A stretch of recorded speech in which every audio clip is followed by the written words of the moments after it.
of President Trump admitting just how dangerous and deadly the coronavirus was, all the way back in early February, even as he continued to downplay the virus publicly to the American people.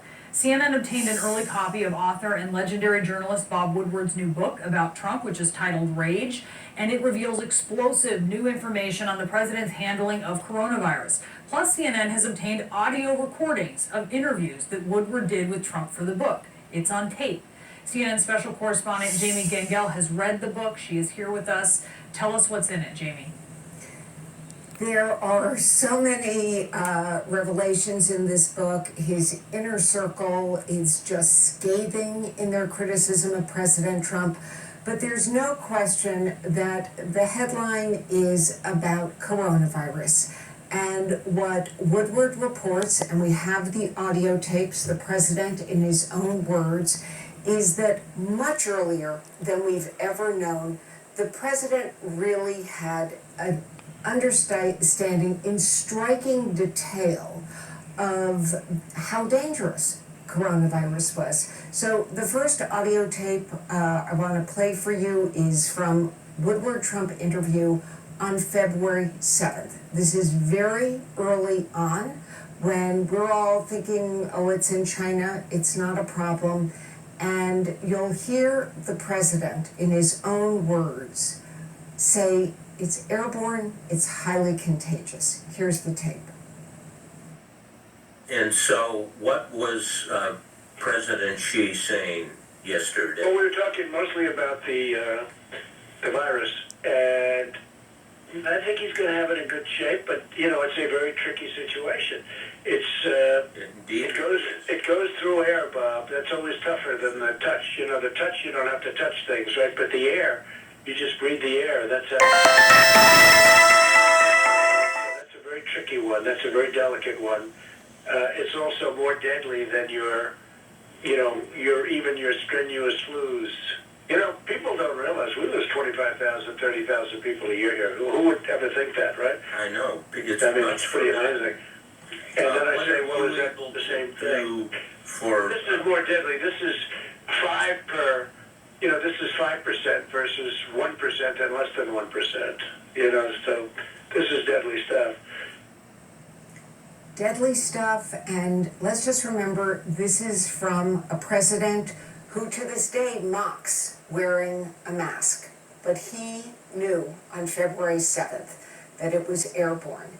The second part of the Woodward interviews that we're going to play is from March 19th, and there are two critical parts. First, we know the president has repeatedly downplayed how dangerous this is for children and young people. Even on August 5th, I think he said something like, young children are immune. So the first part is he's acknowledging, in fact, that he knows that young people are at risk. And in the second part, he admits that he is downplaying how dangerous the virus is. Here's the tape. Now it's turning out it's not just old people, Bob. Just today and yesterday, some startling facts came out. It's not just older people, to plenty of young people. So give me a moment of talking to somebody, going through this with Fauci or somebody who kind of, it caused a pivot in your mind, because it's clear just from what's on the public record that you went through a pivot on this to, oh my God, the gravity is almost inexplicable and unexplainable. Well, I think, Bob, really, to be honest with you, sure, I want you to I wanted to always play it down. I still like playing it down. Yes, because I don't want to create a panic. You know, this wasn't just about panic. In the book, Bob Woodward asks President Trump what he sees his most important role as president, and he says to Woodward, keeping the country safe and prosperous.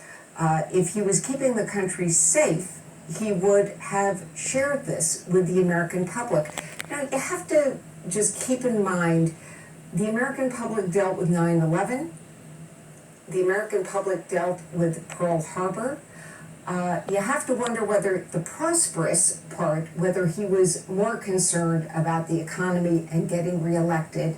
And just in stark contrast, I think it's very important. At the same time he's saying that to Woodward, I want to remind everyone again what he's telling the public. And again, when you have 15 people, and the 15 within a couple of days is going to be down to close to zero, that's a pretty good job we've done. It's going to disappear. One day it's like a miracle, it will disappear. And from our shores, it could get worse before it gets better. It could maybe go away. We'll see what happens. Stay calm. It will go away. You know it is going away, and it will go away, and we're going to have a great victory.